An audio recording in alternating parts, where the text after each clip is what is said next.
I'm joined here by Park Avenue head coach Danny Whitaker following 3-2 home defeat to top of the league Radcliffe. Absolutely gutting result for all involved given the 2-goal lead at half time. Can you sum up your emotions following the game? Well, it's football, innit? At the end of the day, it never ceases to amaze you, and I think it's just a massive kick in the teeth, even more so than Saturday really. In terms of the game itself, I thought the lads took on board the information we gave them, and tactically, first half, I thought they were excellent. You know, we frustrated the opposition, scored two really good goals, and were good in certain moments as well. And we looked okay. You know, there was no real threats, or you know they did put a few good balls in, a few set plays and stuff. But you're gonna have to defend. You've always got to defend in games, and it's just about standing up and being counted. And they did that excellently first half. But unfortunately, it wasn't meant to be. Yeah, let's touch on that first half. What was going right for your side specifically that meant they went into the break leading thanks to an Eddie Mirko brace?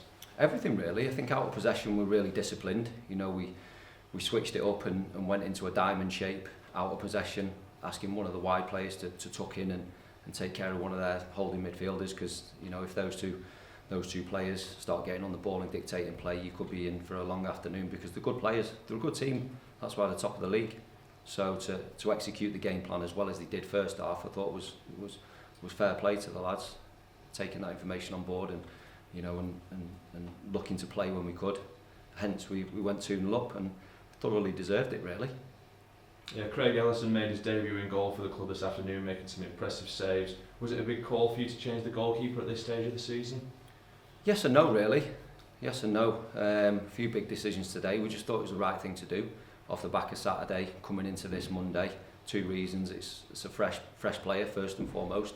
He offers us something different to what Kieran does.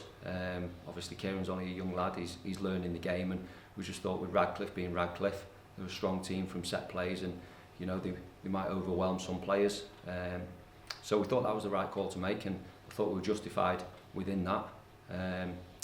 But again, we've lost the game, so questions are going to be asked, unfortunately.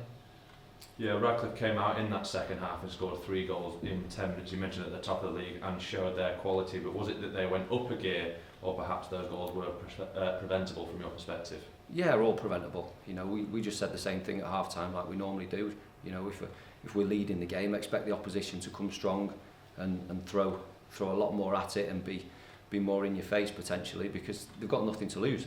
So even more so today, Radcliffe have, you know, come out. All they've done is increase the intensity, got about the pitch, got the ball forward, landed on seconds, and you know put us under pressure. And I said you're gonna have to weather a bit of a storm. You know, you've done it first half fantastically well. You can do it again. Just don't get complacent. And it's about trusting the players really. And you know, from the second half perspective, we just didn't have enough players we could trust.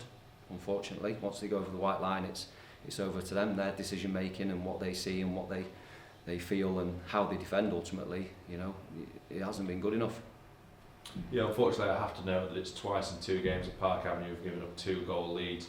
You mentioned trust. Is it more of an issue with physical ability or mental focus when it comes to losing these leads? I think it's just switching off.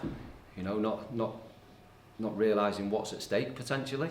You know, and being switched on and not thinking, oh, it'll be all right. It won't go to my man. But then it does. You've lost your man. You know, stay with your man. Get hold of him like your life depends on it. Defend like that. That's what you have to do. We're in a bad situation and we need everyone all at it and not thinking, oh, it'll be okay, it won't drop to my man. You've got to put it all on the line, and I just don't think we've got enough players that can do that. And ultimately it's proof, you know, with the goals we've conceded, unfortunately. So, you know, the players have got to take responsibility as well.